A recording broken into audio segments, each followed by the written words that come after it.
Hi, amazing artist. I'm really excited about working with you this week. One thing you'll notice though is my background looks a little bit different than my last videos. It's because I'm working from home just like you. So the cool thing is we can make art anywhere. You're also going to notice that there are a few documents that are attached to my post. It's very important that you look at those before we go on to the step-by-step drawing. With this, you're going to see one that says objective and icon statements because we always need to know what is our purpose. The other documents show step-by-step how to create a shape to a form. So, shape and form. If you're thinking, Mrs. Blair, I'm not sure what that is yet. That's great because that is actually our objective. Our objective is to create an art piece using forms. So the icon statements include, I can identify forms versus shapes. So a form is three-dimensional, a shape is 2D. This should sound a little bit familiar because we did touch upon this at the beginning of the school year. So now I'm going to ask you a question. Is a square a form or a shape? Think about that. All right, it's a shape because a square is flat. If I had said a cube, that would be a form because a cube is three-dimensional. Again, you're going to look at those documents to figure out, and each one takes about 3 steps of how to go from a shape, which is flat, to a form, which is three-dimensional. The next icon statement is, I can follow multi-step directions. I can then create an art piece using forms. And finally, I bet you can say it before even I do, our last icon statement is, I can show craftsmanship. That's been our icon statement since you were in either Young Fives or kindergarten, or if you're new with me this year, this whole year. Again, craftsmanship means trying your best, taking it slow. We're not rushing through this. You have a few days to work on this, so why not do your best? So I want you to stay tuned, and then we will go through our drawing together. Thanks for joining me. Okay, now we have our supplies. We are ready to go. So hopefully you looked through those documents that showed you the 3 steps in creating each one of those shapes to forms. So I am going to use a ruler so that you can see how it's properly used along with my pencil. So I'm going to start with a square. All right, trying to make all sides as even as possible. All right, and I'm going to take a little off the top. All right, to make it more of a square. Now the next step is we have the 2D. Now we're going to turn it 3D by using diagonal lines. And we're going to use them on the 3 corners right here. All right, because with a cube, we are able to see the front, a side, and the top. The next is take your ruler and you're going to draw a vertical line, which is up and down. All right, so we now created that side. We get rid of our little bit of overages and we're done with that. Now we take a horizontal line to connect the 2 edges right there with the corners.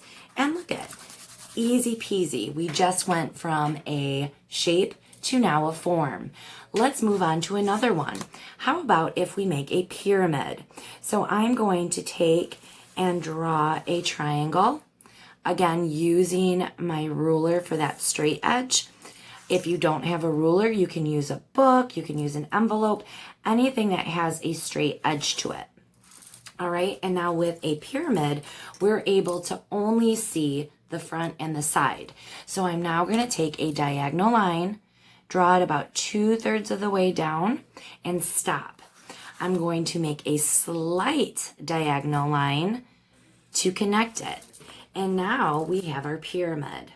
What about if we make a rectangular prism? So a rectangle, we know, has 2 sides that are equal and then 2 other sides that are equal. All right, and I know I'm going to have to equal this out just a little bit. Oop, I got a little dip in my ruler there, no worries.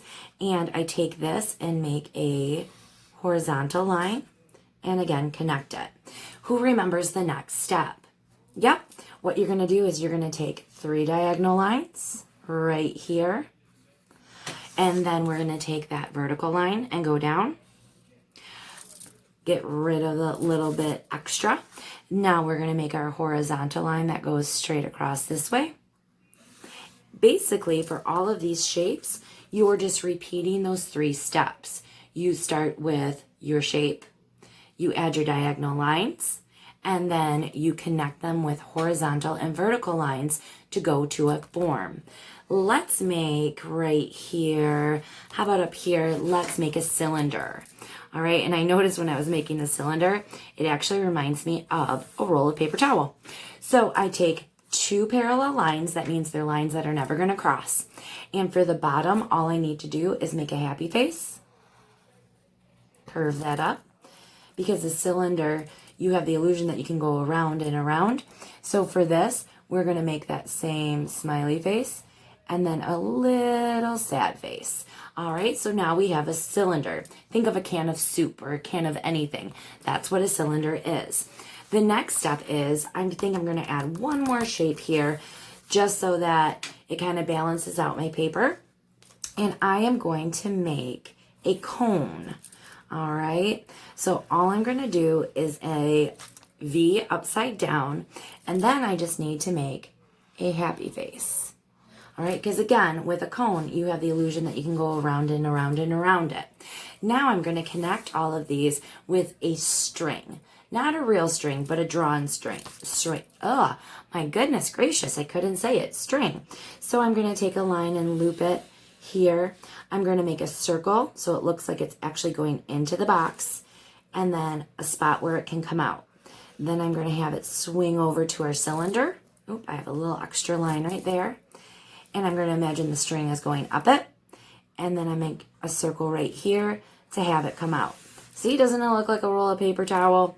Then I want to swing it around to go through our pyramid. And if you notice, I'm really trying to make sure I'm using the correct vocabulary. So it's not a triangle anymore. It's a pyramid. Then I'm going to make a circle for it to come out. And how about going on top of a rectangular prism? And then it can come out of it. So this is a great way to also use the space. And that should be a word that you guys recognize, because we created space by having a focal point and coming out in one of our last videos.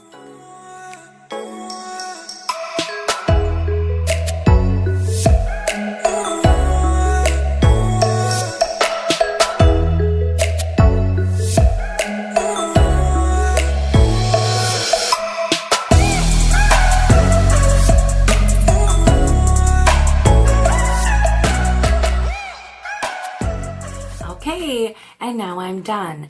I think this was very successful. I think adding the color along with some patterns and designs also enhanced the art piece. So again, at the end of this project, you should be able to say, yes, I can identify shapes versus forms. Yes, I can create forms. I can follow multi-step directions. And of course, I can show craftsmanship. Well, thanks for joining me, and I can't wait to see what you create.